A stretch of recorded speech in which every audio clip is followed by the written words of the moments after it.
Hi, I'm Kerry Grinkmeyer. I'm here again to help you to become a better investor. And I want to talk to you about today is Apple's entry into the EV business. Tim Cook announced it that he would be entering the EV business. And you got to understand, Apple is a brand. It is a technological design company. It designs a quality product, and that's where I think Tim wants to go. Now, he's put some parameters down around it. One is the car will be built in the United States, and we will not make it. That's his words. So, who's going to make the car for them? Well, the most important element in that car is the battery. So who's the largest battery maker in the world that he could go to? It's a company called CATL, C-A-T-L. It's a Chinese company. It is rumored to be very well controlled by China, the government. It is also the supplier of Tesla's battery. So then there is another company called by the name of BYD. It's not traded in the United States except on the over-the-counter market, and I own it. I've owned it since last November, and it trades under the ticker on the over-the-counter market of BYDDF. BYD stands for Build Your Dream. Been around since 1925. It is actually the second largest manufacturer in the world of electric vehicles, second behind Tesla. But it does a lot in trucks, in buses, in forklifts, and it is now developing its line of automobiles. So there is a general consensus that one of these two are going to end up being the battery provider. Now, who's going to build it and where are they going to build it? Well, I want to put someone else into the mix, and that is Foxconn. Foxconn is the Taiwanese company that makes all of Apple's iPhones. If you'll remember back in July 28th of 2018, you saw this. This is Donald Trump and several American politicians and Taiwanese Foxconn owners breaking ground south of Racine, Wisconsin, for the $10 billion factory that they were going to build there. Hasn't panned out the way that it was supposed to. But those are the four players that I think are going to give you the answer, me the answer, of how Apple is going to enter the EV business. And thus, then, I want to say, how am I going to make money off of it? How am I going to profit? That's what this video is all about. We're going to connect the dots and then lay down our bet as to who we think is going to end up being Apple's partner or partners in producing an electric vehicle. That's what we're going to talk about. Again, I'm Kerry Grinkmeyer. I'm a retired financial advisor. I'm the host of Best of Us Investors. I run a Discord through Patreon where we share ideas like this. In fact, I'm starting and every Monday morning, let's look at the market video that I'm going to do on the Patreon, and then a Friday afternoon video for our members of how are we going to deal with next week's market. So stick with me on here. I'm not your financial advisor. I'm here purely for entertainment and education purposes, and I'll be right with you. Best of Us Investors presents Kerry Grinkmeyer. Okay, how does this play out? And is it in fact going to happen? Well, let me share with you, and what I'm going to do within this video is accumulate and share with you the knowledge that I've acquired on this subject so that you know as much as I do. Watch this video. So who is this person and what will they be doing, Mark? Yeah, Emily, thank you for having me. Apple hired Ulrich Kranz, and this is actually a big name in the automotive industry. He worked at BMW for about 30 years, ultimately becoming in charge of their electric car division, which produced the i3, that boxy-looking four-door BMW that's a hybrid, as well as the i8, the over $100,000 electric car slash hybrid from BMW. Neither of those BMW models have become smash hits. The design of the i3 was criticized. The i8, for all intents and purposes, is not a very good car, but they are well designed, and those are cars that probably have inspired Apple to go into the field. And more recently, he was the co-founder and CEO of a self-driving electric car company called Canoe, and he also spent a few months as the CTO of Faraday Future. What is Apple's relationship with BMW? I wonder if there's a backstory here. Yeah, Apple has a good relationship with BMW. BMW was actually Apple's first partner 17 years ago on iPod, if you remember those, integration in cars. They were also Apple's first partner on Car Key. It's a feature they launched last year that allows your iPhone through the Wallet app to double as a digital car key for some newer BMW models. There's also a picture that floated around Twitter back in 2014 of Tim Cook actually testing out the BMW i8 in front of Apple's Cupertino headquarters. And there's also been meetings here and there between Apple executives and BMW executives over in Europe. Now, you last reported that Apple had lost some significant folks in the car department. You know, where does that leave that department now? How far along is Apple really in developing a car? Yeah, I don't think anything has changed. Apple's still in the very early exploratory stages. This car is probably 5 years away at the very minimum, and that might be a lowball estimate, to be honest with you. So I would say 5 to 7 or 8 years is what we had reported back in January. The car team has many former Tesla executives, including former Tesla vice presidents in charge of key car components like Tesla's autopilot self-driving software. They hired Steve McManus 2 years ago, who was in charge of car interiors and exterior design at Tesla, and he has a massive team of people working on car hardware. They also hired the former head of manufacturing engineering and drivetrain systems from Tesla as well. And Doug Field, the person who runs the project, was the chief engineer at Tesla and oversaw the development of the Model 3. So you can't really get much more evidence than that Apple is looking to build a Tesla rival down the road. As I said, Foxconn is Apple's maker of their iPhone. And we've all seen Trump, President Trump, breaking ground in July of 2018. That factory hasn't worked out. It was originally supposed to be a factory where they were going to make the big screen TVs and larger computer monitors and things of that nature. And it was going to employ, I believe, 13,000 people. And that was in 18, and we're now in 21, 3 years later. It hasn't turned out to be what it is. They even displaced a lot of people from a neighborhood, and it's not setting well. So there's a rub there. And this is a partner, if you will, with Apple. So I think they play into that picture. As I said, the other players are Cattle.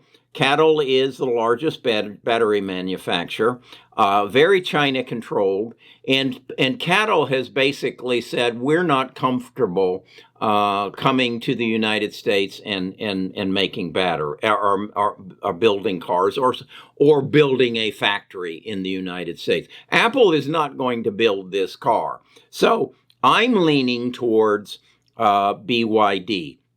As I said, I've owned BYD since November of last year. It doesn't move much. You never see it on CNBC. And part of the reason is, being a Chinese company, when they do issue quarterly reports, they're in Mandarin Chinese. So there aren't many analysts here in the United States who are going to be qualified to interpret their reports. So we don't hear anything about them. But I would be safe to say, I feel safe to say, that by 2035, BYD could possibly be challenging as the largest company in the world, because think of this: they're the second largest electric vehicle maker in the world. If you go to New York City and you find or a electric taxi cab or an electric bus, it's a BYD. We aren't going to see many of their cars in our country because that is not what they're making here. They have a plant in Lancaster, I believe it is, California.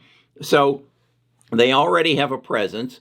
I've seen interviews with their CEO in California, and her take is our reason for being here is to destroy the image that anything that you buy from China is cheap and not well made and not of quality of the United States.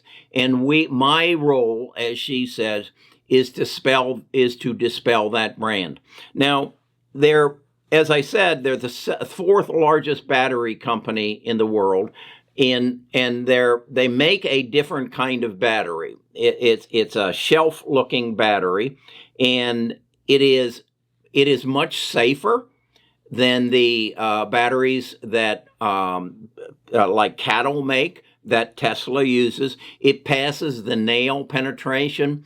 And what this is one of the ways they test batteries is they take a nail and drive it through it. If you use the conventional battery system, that will explode it, catch it on fire. You can't do that with the BYD battery. In fact, I'm going to ask you to do something that is kind of unusual. I want you to find this video. It's called BYD Factory Tour and Full Range of EV, and it's put out by Fully Charged Show. This guy does a lot of work on electric vehicles. An excellent introduction for you to BYD. And I think it's in your best interest that you understand BYD. Okay. Then I went further and said, okay, who has gotten past this burden that BYD puts out all its reports in Mandarin and in fact can help us better understand. And I came across a young man who runs a company called Snowball Capital out of Boston. And his name is Taylor Ogden, Ogden, Ogan. And he has appeared on a video by Paul Barden Network, PAULBARRON Network.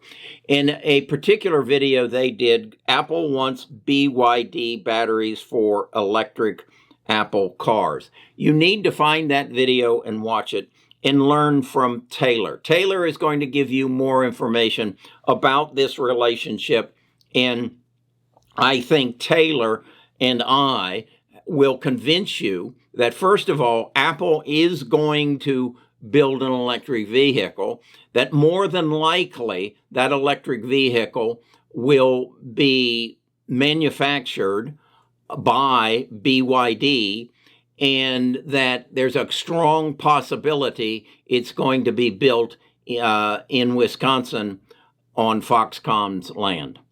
Those are the dots that I want to connect for you. And this is how I think. I look into the future, I gather information, and then I connect dots and say, okay, if in fact Apple is going to build an electric car and they're not going to do it themselves and they're going to build it it has to be built in the United States, then who's going to build it for them? BYD.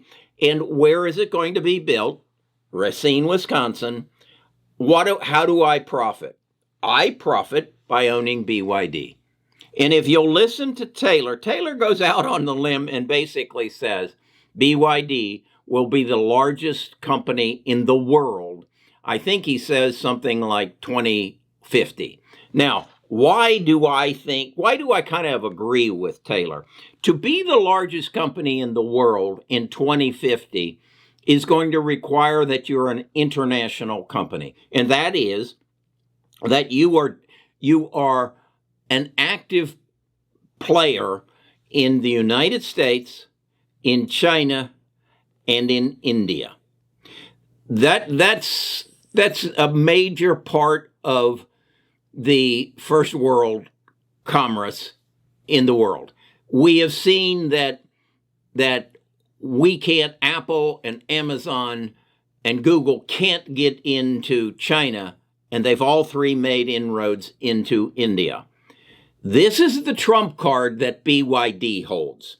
They're already in the US, and they're already in China, and they're in a exploding industry, electric vehicles, batteries, safe industry. And when you watch this tour of electric vehicles, pay particular attention to their, I think it's called a D1. DD is China's cab company, okay?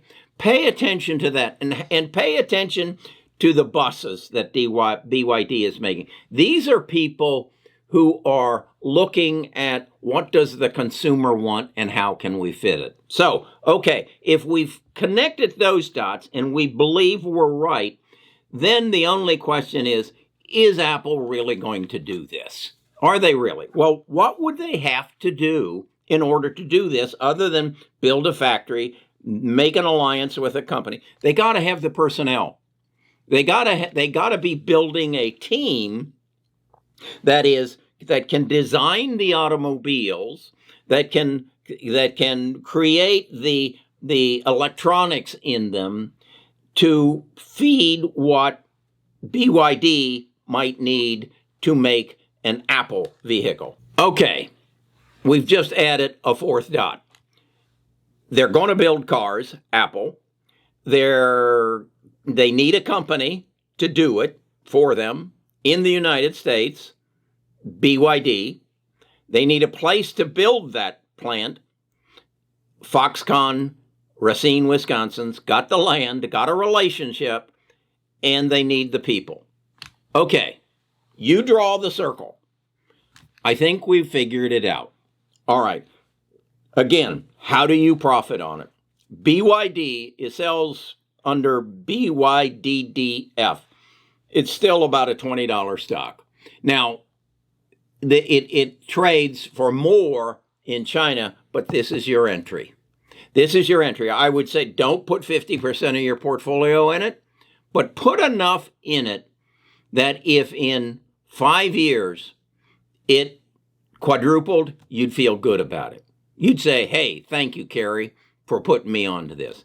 This is something I think you need to do. This is what my channel is going to be all about. I have reached out to Taylor Ogden of Snowball Capital, and I've asked him to come on to our channel and help us become more knowledgeable about this whole realm. He's also extremely knowledgeable about Tesla. That's what this channel is going to evolve into.